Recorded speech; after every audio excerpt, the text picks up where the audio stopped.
In the Victorian era, when death often came quietly in afternoon teacups, 3 ordinary women entered the history of crime with the same invisible weapon: arsenic. Martha Needle, a beautiful maid in Melbourne, her gentle smile concealed her hand, sprinkling white powder into the milk of her husband and 3 young daughters. Florence Maybrick, a young American bride lost in the upper class of Liverpool, condemned by society not only for the poison in her husband's potion, but also for her love letters to another man. Sarah Chesham, a poor mother in rural Essex called Sally Arsenic by the villagers when her children and husband collapsed one after another after a frugal meal. 3 women, 3 fates, 3 hammers of the judge. The same white powder, but each one carries a different story: greed, love writhing in the prison of marriage, or simply the despair of a poor woman with no way out. They were hanged, imprisoned for 15 years, or forgotten in unmarked graves.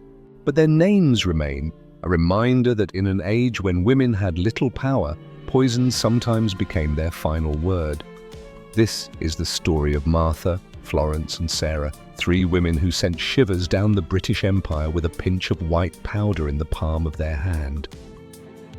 This is a case from the height of the colonial era, so sit back and we will return to the dusty streets of Melbourne in the last decade of the 19th century, when the gold had thinned and the city had begun to fill with small weatherboard houses where the smell of eucalyptus drifted through open windows and the teacups were always being refilled.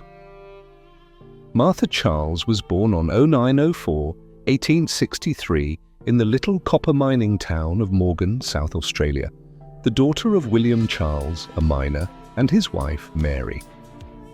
The house was a single-room iron cottage with a lean-to kitchen. The floor was packed earth. The roof rattled in the hot winds, and water had to be carried from the river in kerosene tins. There were other children, how many is uncertain. Martha learned early to mind the fire, to wash clothes in a tub under the pepper tree, to quiet the babies while her mother took in mending from the mine offices. School was a few miles away and attended only when the rain stopped and the track was passable.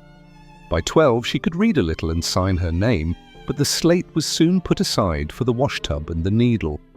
Money was never plentiful. The mine paid in scrip more often than coin, and the storekeeper's account grew longer with every dry season. When she was 19, the family moved to Adelaide hoping for steadier work, but the city offered only the same long days and short wages. Martha took a place as domestic servant in North Adelaide, sleeping in an attic room, rising before dawn to light the kitchen fire, saving every shilling against the day she might have a home of her own. In 1882, at the age of 19, Martha married Henry Needle, a carpenter from Melbourne who had come to Adelaide looking for work on the new railway. They were married quietly in North Adelaide and moved at once to a small weatherboard cottage in Carlton, a working suburb north of the city. Henry was steady when sober, and the wages from cabinet making were enough for rent and bread if carefully managed.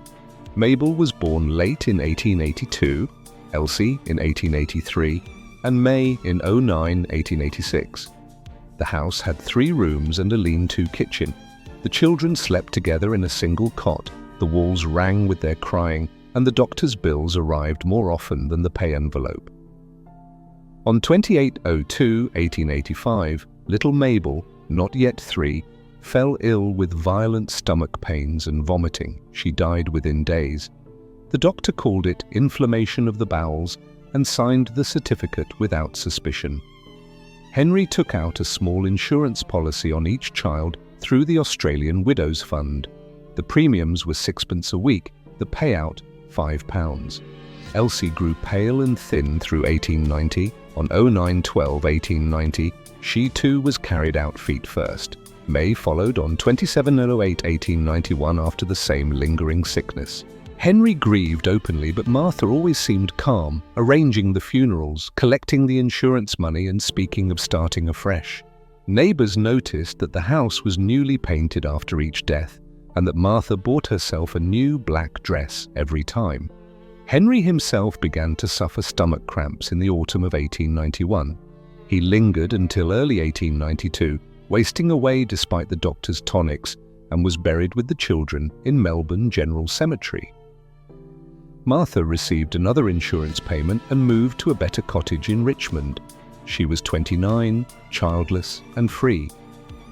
By 1893, Martha Needle had taken a position as housekeeper to Otto Juncken, a young clerk who, with his two brothers Louis and Herman, kept a small drapery business in Swan Street, Richmond. The brothers lived above the shop. Martha cooked, cleaned, and soon became indispensable. Otto spoke of marriage. The banns were nearly ready. Money, for the first time in her life, seemed within reach. In January 1894, Herman Juncken fell ill after Sunday tea and recovered slowly. In March, he was sick again, but survived. On 05/13/1894, Martha prepared supper for the household: mutton broth, bread and butter, and strong tea. Louis drank 3 cups and praised her cooking. That night, he woke screaming with pain. The doctor came twice on 05/14/1894. By evening, Louis was delirious. On 05/15/1894, at 20 minutes past 7, he died in convulsions. The death certificate read acute gastritis. Herman, still weak from his own illnesses, remembered the identical symptoms. He went quietly to the police. On 06/02/1894, the bodies of Henry Needle and the 3 little girls were exhumed. Dr. Neild found massive quantities of arsenic in every stomach. On 06/06/1894, Detective McManamney called at the Juncken house. Martha was rolling pastry in the kitchen. When told she was wanted for the murder of Louis Juncken, she wiped her hands on her apron and said only, "Very well, I will go with you." She left the dough on the table and the fire still burning. On the evening of 05/13/1894, the Juncken house in Swan Street was quiet after supper. The shop shutters were closed, the lamps turned low. Otto had gone to visit a friend. Only Louis and Herman remained at table. Martha moved between kitchen and parlour with the teapot, refilling cups, smiling, urging them to drink while it was hot. Louis praised the broth and took a 4th cup. By 9 o'clock, he complained of burning in the throat. Herman felt the first cramps but said nothing. Martha cleared the plates, washed them carefully, and banked the fire. At 11, Louis staggered to his room, clutching his stomach. The house settled into stillness, broken only by the sound of retching behind a closed door and the measured tread of Martha's slippers as she carried fresh water upstairs and down again. When the doctor arrived at 2 in the morning, he found Louis writhing on the bed, pupils fixed, skin cold and damp. Martha stood at the foot of the bed, hands folded, watching without a word. By dawn, the room was silent. The inquest on Louis Juncken opened on 05/23/1894. Dr. Neild testified that the stomach contained enough arsenic to kill 6 men. The exhumed bodies of Henry Needle and the 3 children were examined in turn. Every stomach, every coil of intestine yielded the same white powder. Chemist Mr. Shields produced the packet of Rough-on Rats, found hidden behind Martha's wardrobe, half empty, the label still bearing her thumbprint in flour. Otto Juncken told the court how Martha had nursed each sick member of the household with her own hands, how she had wept prettily at every funeral, how she had spoken of the insurance money as a little help from Providence. Herman described the identical burning pain that had felt twice and survived. Neighbours recalled seeing Martha buy arsenic at the chemist's in Bridge Road, signing the poison book in a clear, round hand. On 06/06/1894, she was committed to stand trial for the willful murder of Louis Juncken. She was removed that afternoon to Melbourne Jail. The matron asked if she wished to see a minister. Martha replied softly, "Not yet," and walked to the cell without looking back. The trial opened in the Supreme Court of Victoria on 25/09/1894 before Mr. Justice Hodges. The courtroom was crowded from the first hour. Women filled the galleries, many with children on their laps, watching the small figure in the dock. Martha Needle wore a plain black dress and white collar, her hands resting quietly on the rail, her face pale but composed. The Crown, led by Mr. Duffy, called the case simple and terrible. 5 deaths over 9 years, each preceded by the same symptoms, each followed by an insurance payment, each cup poured by the same steady hand. Dr. Neild repeated his findings of arsenic in lethal quantities. The chemist produced the poison book bearing Martha's signature on half a dozen dates. Otto Juncken told of the supper on 05/13/1894 and the sudden silence that fell over the house. The jury listened without moving. Counsel for the defense, Mr. Williamson, offered almost nothing in denial. He spoke of a woman left alone with 3 small graves, of grief that might have overborne the mind, of illnesses common in hot colonial summers. He did not put Martha in the witness box. She sat throughout as she had sat in the cell, eyes lowered, lips closed. On 28/09/1894, after less than 2 hours, the jury returned a verdict of guilty. No recommendation to mercy was made. Mr. Justice Hodges placed the black cap upon his head and sentenced her to death in the usual form. Martha inclined her head once and was led away without a sound. A petition bearing more than 15,000 signatures, largely from women of Victoria, reached the Executive Council pleading that no woman be hanged. On the 12/10/1894, the Council announced that the sentence would stand. On the morning of 22/10/1894, the bell of the old Melbourne jail tolled at 10 o'clock.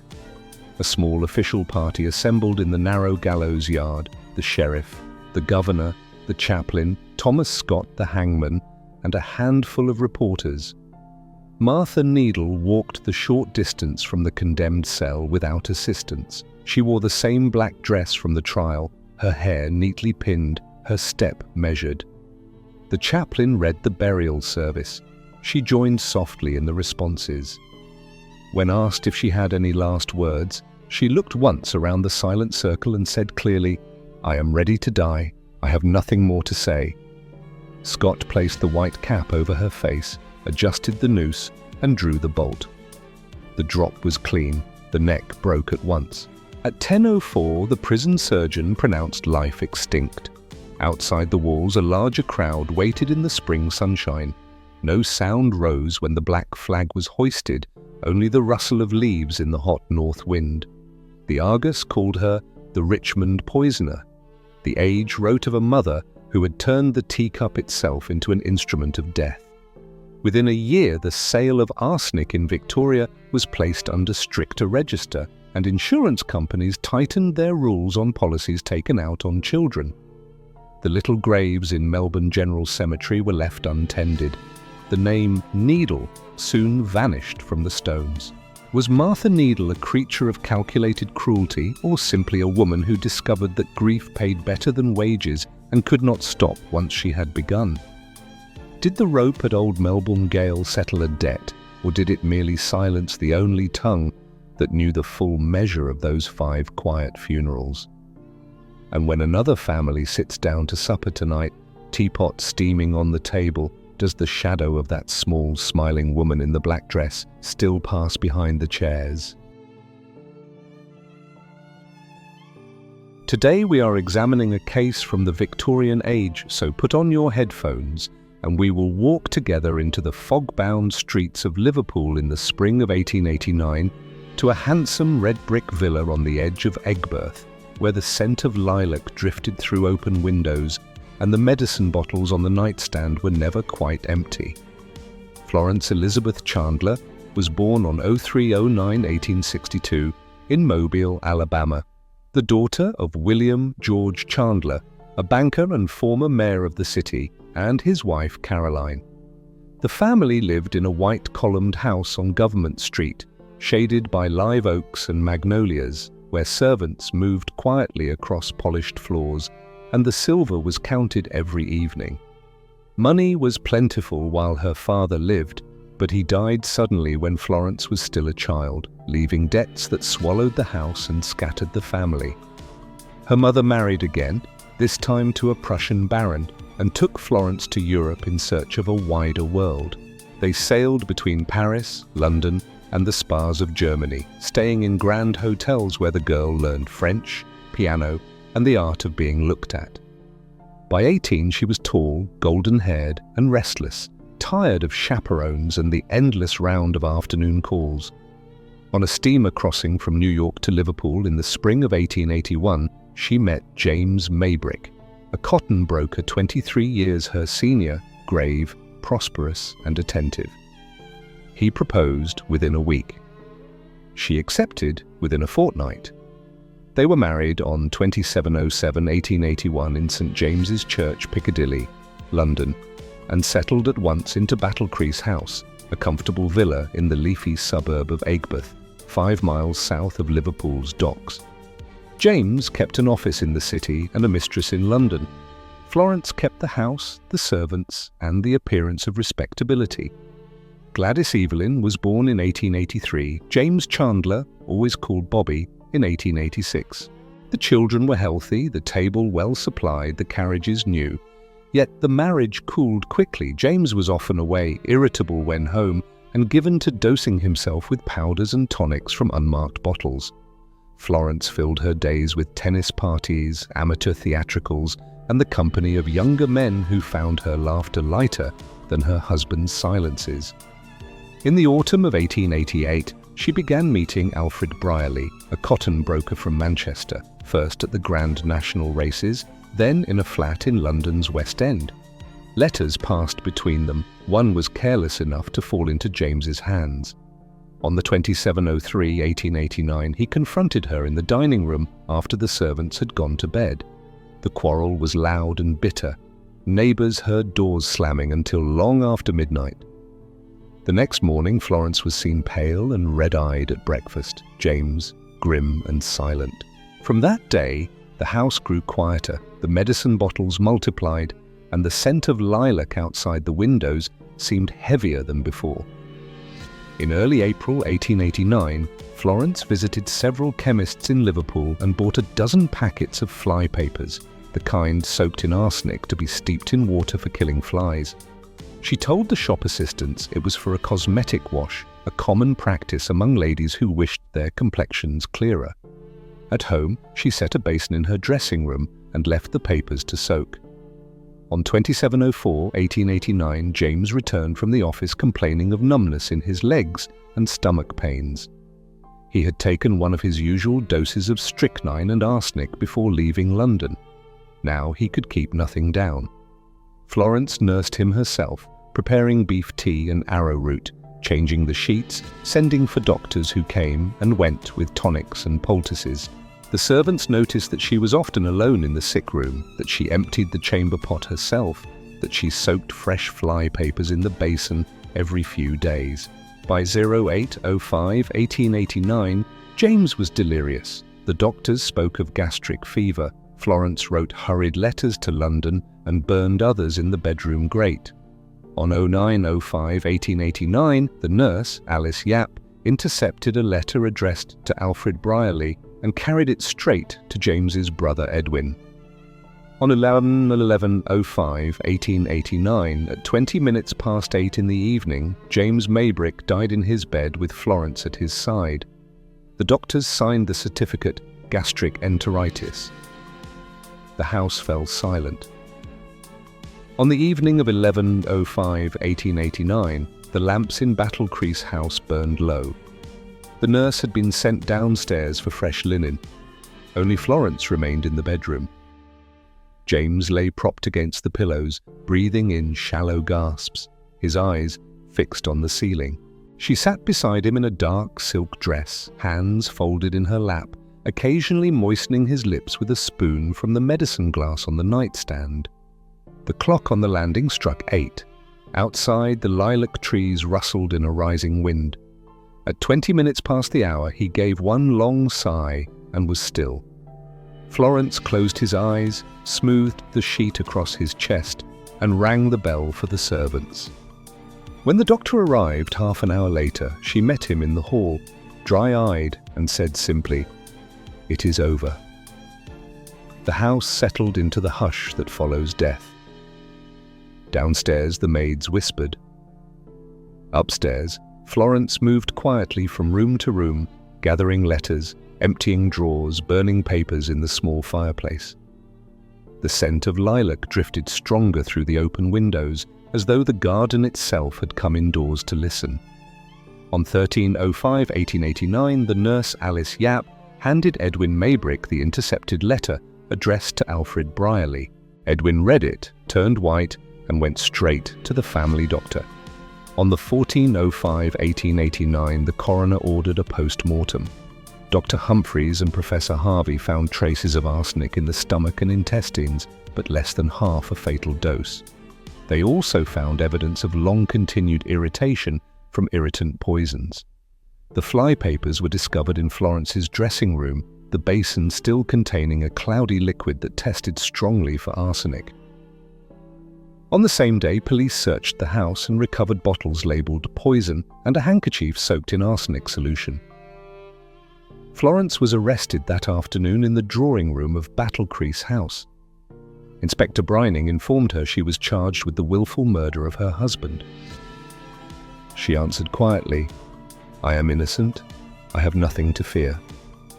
She was taken to Walton Jail in a closed carriage while a crowd gathered outside the gates. The inquest opened on 16/05/1889. The jury returned a verdict of willful murder against Florence Elizabeth Maybrick. The servants, the doctors, the chemists, the intercepted letter all pointed the same way. On 27/05/1889, she was committed to stand trial at the next Liverpool Assizes. The trial opened at St George's Hall, Liverpool, on 31/07/1889 before Mr Justice James Fitz-James Stephen. The hall was packed from the first morning. Women in summer dresses crowded every gallery, and reporters filled the benches. Florence Maybrick stood in the dock in a black silk dress and white collar, her golden hair pinned high, her face pale but steady. The Crown, led by Mr Addison, called the case plain and terrible. A wife who had purchased arsenic under false pretences, who had nursed her husband alone while the flypapers steeped, who had been found with poison in her possession and love letters in her drawer. Dr. Humphreys repeated his finding of arsenic in the body. The chemists produced the flypaper wrappers. The nurse Alice Yap read aloud the intercepted letter. Alfred Brierly was called and admitted the flat in London. The jury listened without stirring. Counsel for the defence, Sir Charles Russell, offered almost nothing in denial of the facts. He spoke of a husband who for years had taken arsenic and strychnine in dangerous quantities, of a wife worn down by neglect and cruelty, of a dose that could not be proved fatal. He did not put Florence in the witness box. She sat throughout as she had sat in prison, eyes lowered, hands quiet. On 07/08/1889, after 7 hours, the jury returned a verdict of guilty. No recommendation to mercy was made. Mr Justice Stephen placed the black cap upon his head and sentenced her to death in the usual form. Florence heard the words without moving. When asked if she had anything to say, she replied clearly, "I am not guilty, my lord," and was led away. A petition bearing more than 100,000 signatures reached the Home Secretary. On 22/08/1889, the sentence was commuted to penal servitude for life, the warrant stating that although the prisoner had administered poison, there was doubt whether death had resulted from it. Florence Maybrick was removed to Woking Prison on 08/08/1889. The sentence of death had been commuted to penal servitude for life, but the warrant still read guilty of willful murder. She spent the first months in the infirmary. The prison doctor noted that she was thin, pale, and silent. In 1890, she was transferred to Aylesbury, then to Fulham in 1896. She worked in the laundry, then in the library, her hands always busy, her face always composed. The children were taken from her and placed with guardians appointed by the court. She saw them once, briefly, in 1890, and never again. In 1901, the American government renewed its request for clemency. On 25/01/1904, after 15 years and 8 months, she was released on license. She sailed from Liverpool on 02/02/1904 under the name Florence Chandler, the surname of her mother's second marriage. She landed in New York, then drifted south to a boarding house in Truro, Massachusetts, where she lived alone with a dozen cats and a few books. In 1905, she published My 15 Lost Years, a quiet, restrained account that sold modestly and was soon forgotten. She moved to Connecticut, built a small cabin near Gaylordsville, and kept to herself. The years passed, the cats died one by one, the cabin grew shabby, the woman inside grew old. On 23/10/1941, she was found dead in her chair, the fire long cold. She was 79. The newspapers printed a few lines. Most readers had never heard the name. Battle Crease House still stands in Aigburth, its windows dark. After that, the record falls silent. Was Florence Maybrick a poisoner who escaped the rope through foreign influence, or a young woman condemned for sins the law could not name? Did the courts of 1889 punish murder, or merely the inconvenience of an American wife who refused to look away? And when another marriage ends in silence and a bottle left on the nightstand, do we still know which hand poured the last dose?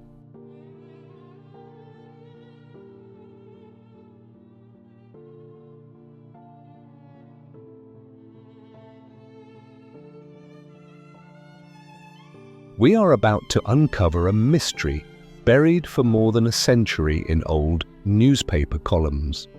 So sit back and we will open the file of a case almost forgotten, one that drifted across the flat fields of Essex in the hungry years before the Great Poison Panic of 1851, when every cottage cupboard held a packet of white powder and every child's cry sounded the same. Sarah Reynolds was baptised on 24/09/1809 in the little church at Great Clacton, Essex, the daughter of a farm labourer whose name has not survived the parish register.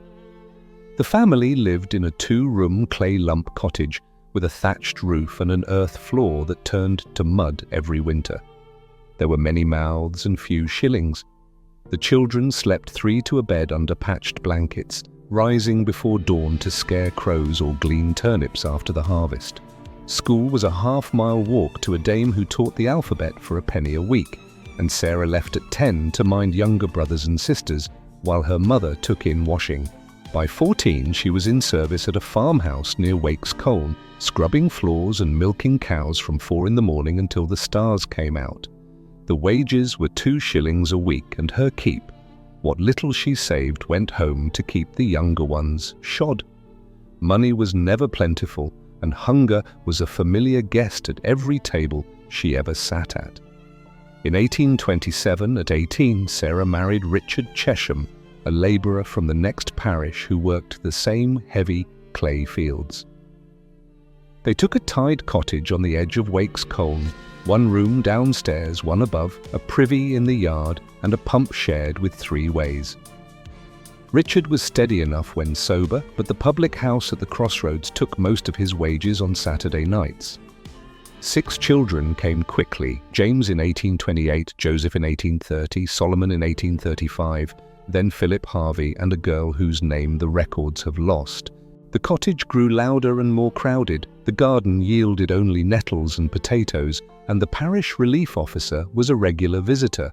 Sarah took in mangling and went out charring when the babies allowed, but there was never quite enough. The children were thin, barefoot in summer, patched and shivering in winter after winter.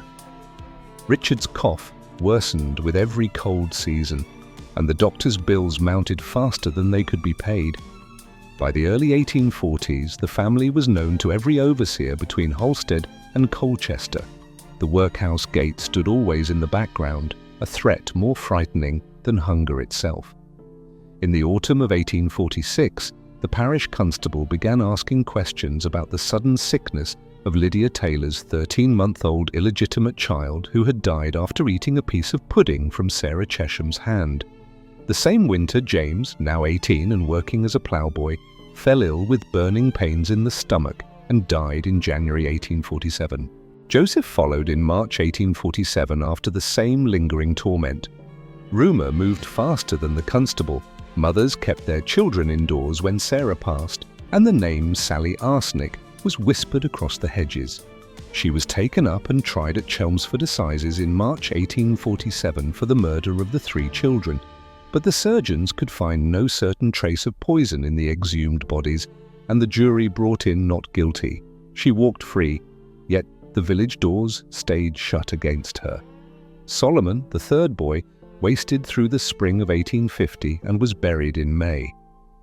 Richard's cough grew worse. He took to his bed in November 1850, unable to hold down broth or bread.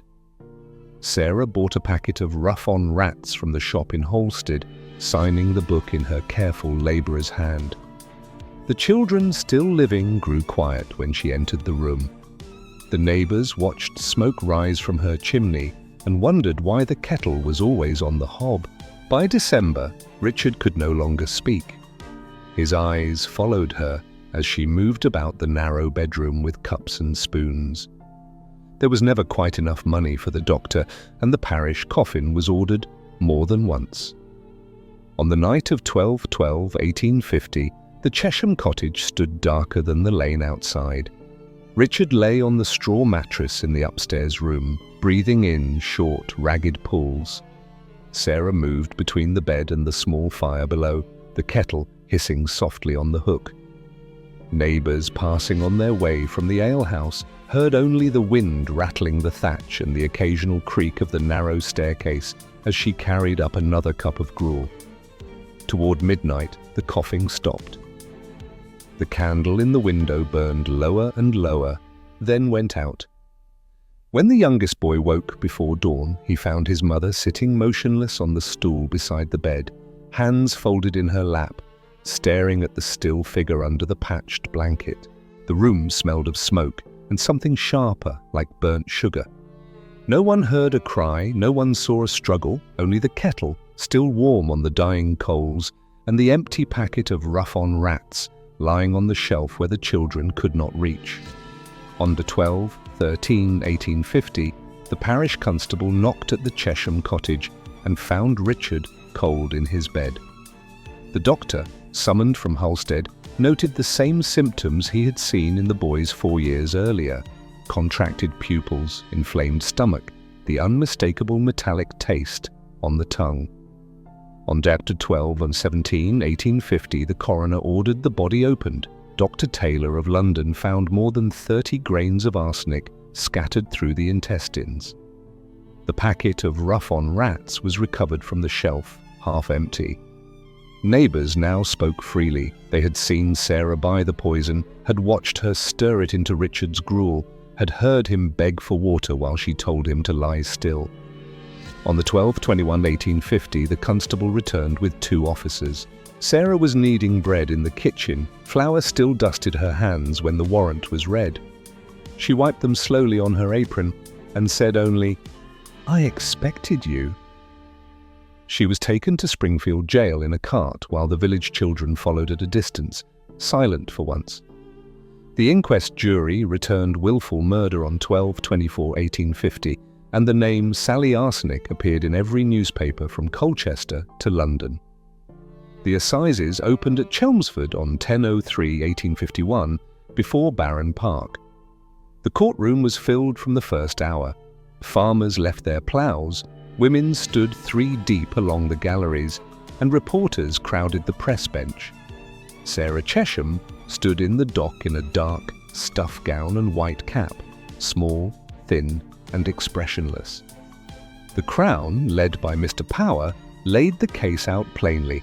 A woman already tried for poisoning 3 children and now caught again with her husband dead of the same white powder. Dr. Taylor repeated his finding of 30 grains of arsenic. The shopman produced the poison book bearing Sarah's mark.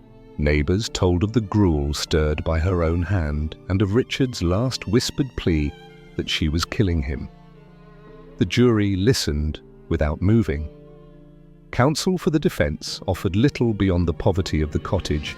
and the sickness that had carried off so many children before. He did not put Sarah in the witness box. She sat throughout as she had sat in prison, hands folded, eyes lowered. On 11/3/1851, after barely an hour, the jury returned guilty. No recommendation to mercy was added. Baron Park placed the black cap upon his head and sentenced her to death in the usual form. Sarah heard the words without flinching. When asked if she had anything to say, she answered quietly, "I am innocent of the crime," and was led away. No petition was raised. The village that had once acquitted her now wanted the matter finished.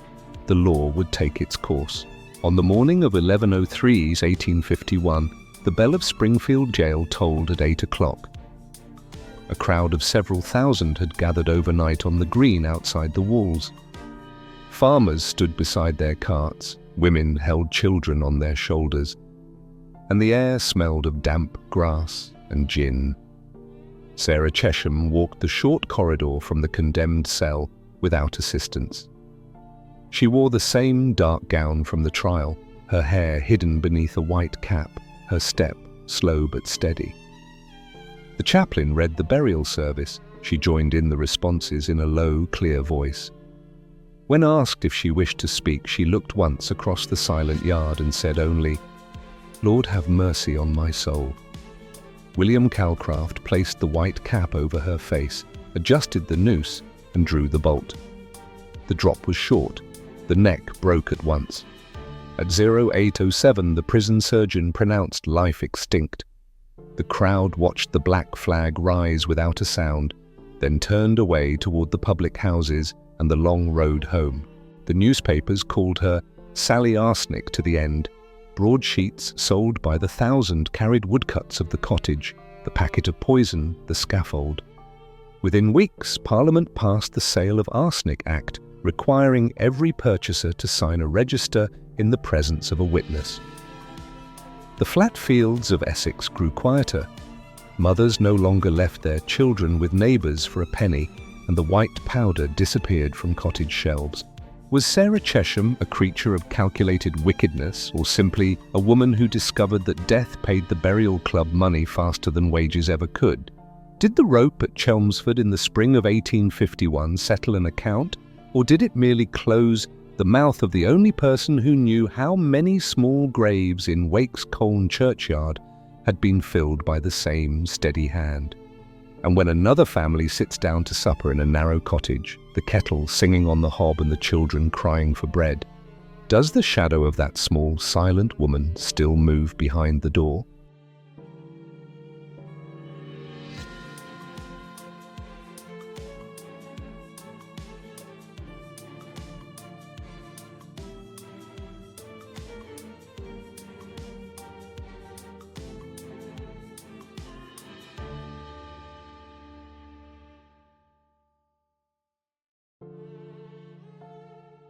As Sarah Chesham's last bones died in the cold March air of 1851, as Martha Needle died in the Melbourne iron cage in 1894, and as Florence Maybrick walked out of Aylesbury prison in 1904 with her hair white and her eyes no longer able to cry, the white powder, arsenic, slowly disappeared from the family medicine cabinet. The Arsenic Act of 1851 sealed the vial, but the questions remained: were they truly evil, or merely victims of an age when women were not allowed to divorce, were not allowed to be poor, and were not allowed to survive if they dared to love the wrong man? Did Martha really laugh as she fell? Was Florence truly innocent, or only innocent in a way that society would never forgive? And Sarah, the mother who buried 4 children in 6 years, did she kill them for a few coins of insurance money, or because she could no longer bear to see them starving every day? Leave your thoughts in the comments section. Of those 3 women, who haunts you the most? Do you believe they are completely guilty, or is there still a little doubt creeping into your heart? If the story of these white hands holding death makes you shiver, makes you worry, then don't forget to like, subscribe to the channel and turn on the notification bell. because there are many other dark shadows ahead waiting for us to step into together. Thank you for staying until the last second. See you again in the next stories, where the line between victim and perpetrator is as thin as a pinch of white powder dissolved in a cup of tea.